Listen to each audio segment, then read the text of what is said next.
All right, we are possibly back for the final installment of our asynchronous video interview, number 4, with Jameson Kiefover, entrepreneurial young videographer, media producer, and so on. Has some work to check out online. We encourage you all to explore some of these options. We'll mention them again at the close today, but we have a few more student questions that we want to get to. All right. When we last left off, we were hearing from Aaron, and I think there was a follow-up question Aaron has for us, and then we'll pivot and kind of shift into the lightning round, right, of student questions or something like that. I don't know. I like it, game show style.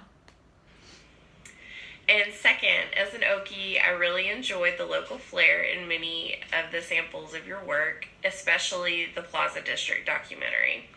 So are you interested in furthering your career here in Oklahoma or branching out to a different part of the country? And can you talk to us a little bit about that decision-making process? Hope the parents aren't listening, right? They're not tuning in. Yeah. They may not like the answer, or will they?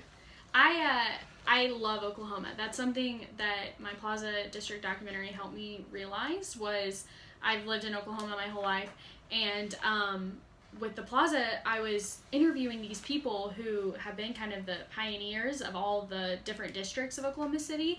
Mm-hmm. And because even though you don't see it in the editing, I talked to these people for hours on end on camera, and I just got to hear so many of these fascinating stories of how they helped build Oklahoma City into what it is.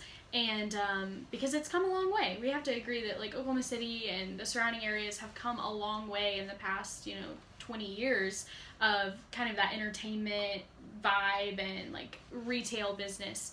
And so I definitely enjoy Oklahoma, but I am one of those people who I love to travel. I'm going to Greece in like 2 months actually. So I'm leaving this week to go to Yellowstone. I'm going on several trips, and so I really want to kind of see what else is out there. But I know I'm always going to be back here for family, and I might end up finding my dream job here.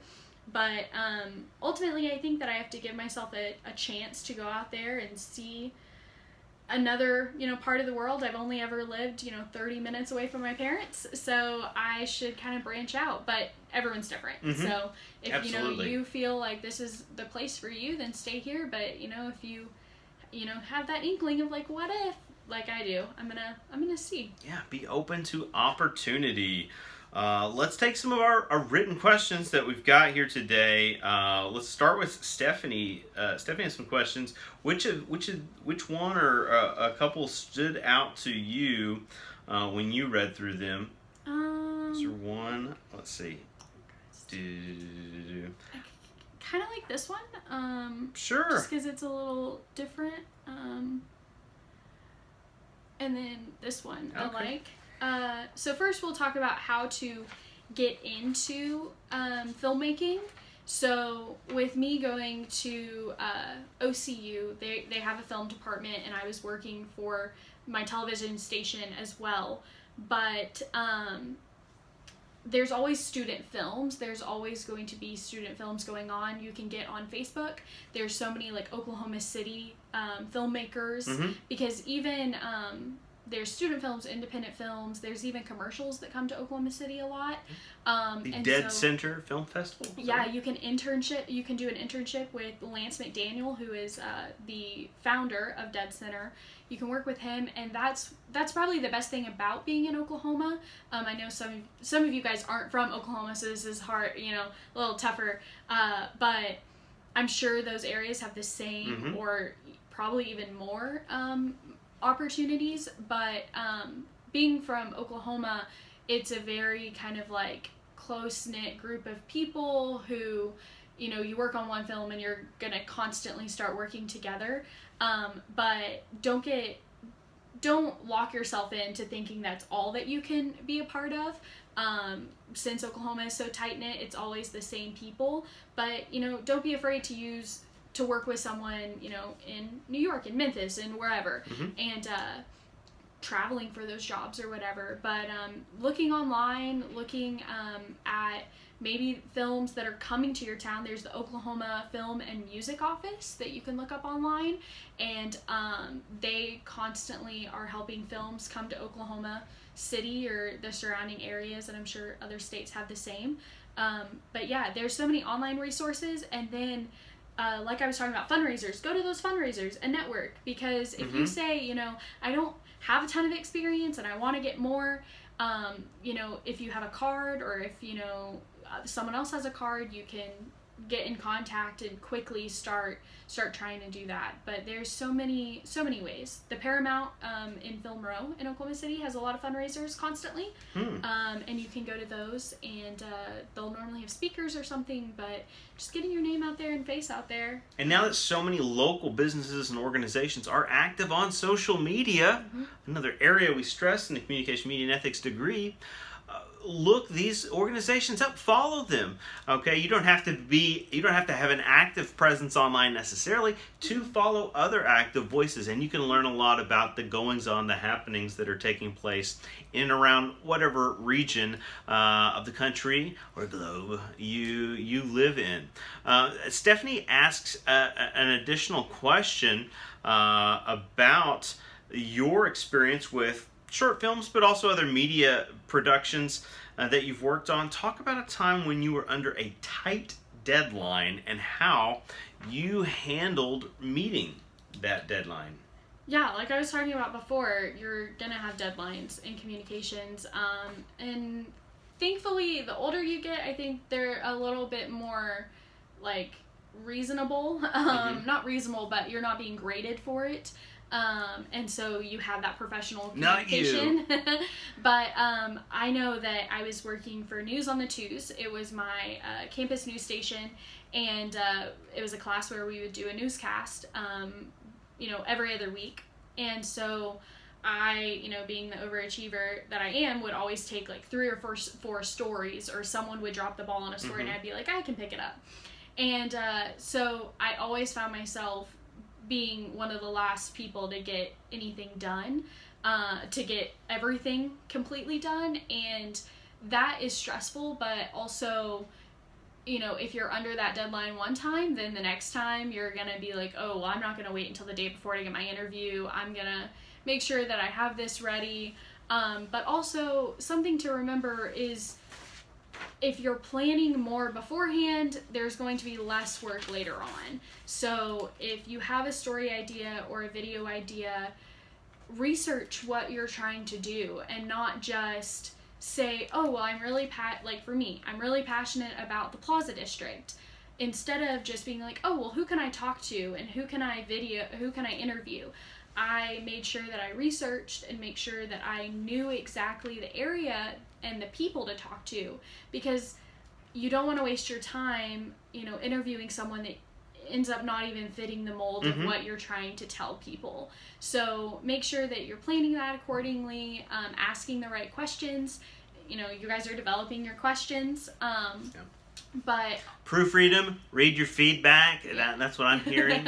But also be adaptive. So if you're on a tight deadline, adapt to what matters and what might not matter. And so if you have a big grand editing that you want to get done, but you find yourself not having enough time for it, figure out what is going to work best now. And it might not end up being the complete idea that you had, but you can get something maybe even better in the end by adapting.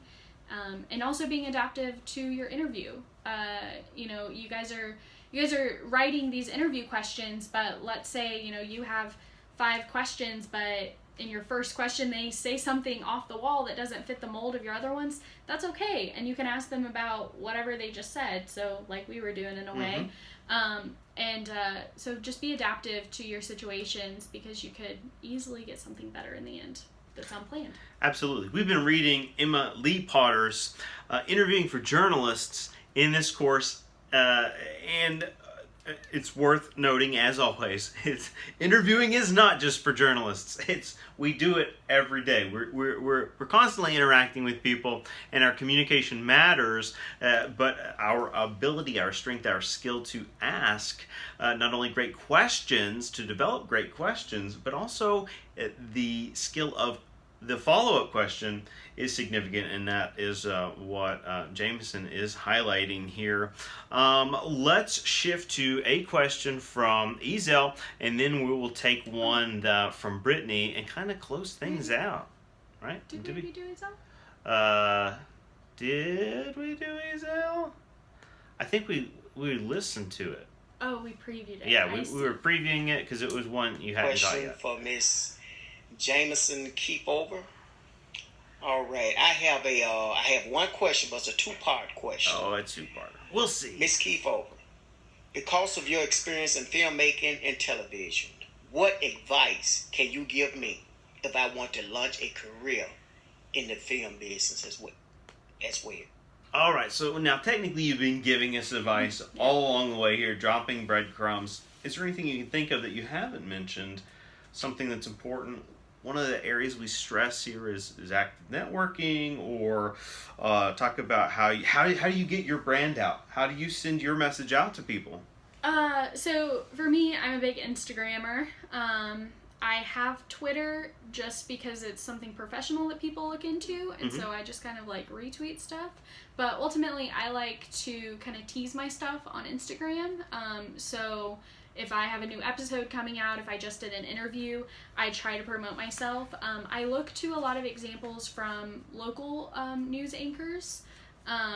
A great one, which you don't even have to, live in Oklahoma, but Marky Martin, she, I don't, watch her newscasts all the time, but she's great on social media. She has her own website that she uses professionally, but she also does blog entries. So if someone follows her because of her personality, her news personality, they can get her story information. But if you follow her because, you like her lifestyle, she's a runner, she, eats healthy, she does things like that in blog stories. So kind of use those examples of maybe YouTubers or like mini documentary makers, anything like that, for how you can maybe style, because if they're getting, even to you, if you're an audience member, then they must be doing something right.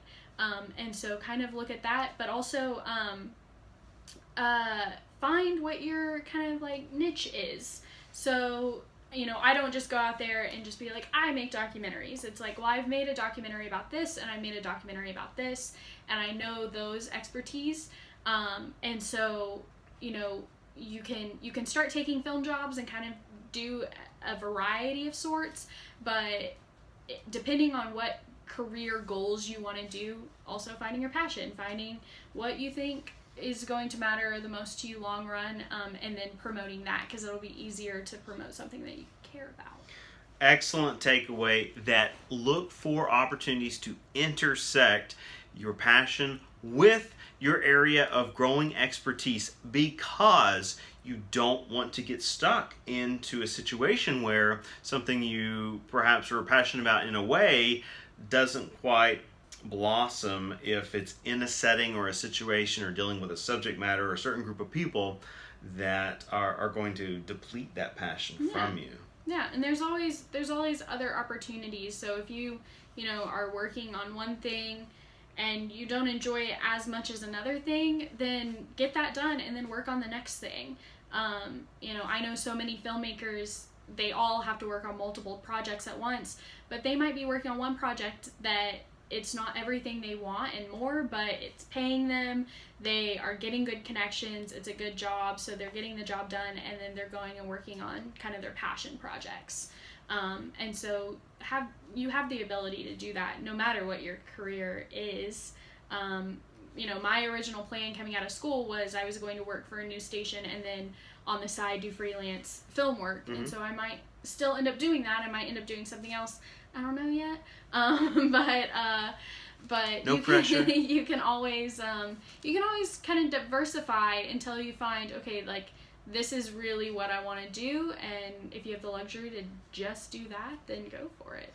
All right. In other words, the professional world is not a magic genie lamp, right? So be ready to quest for that, and look inward as well, so that you can be happy with it. We're going to be right back with some closing thoughts and perhaps a few closing questions with our asynchronous interview number 4.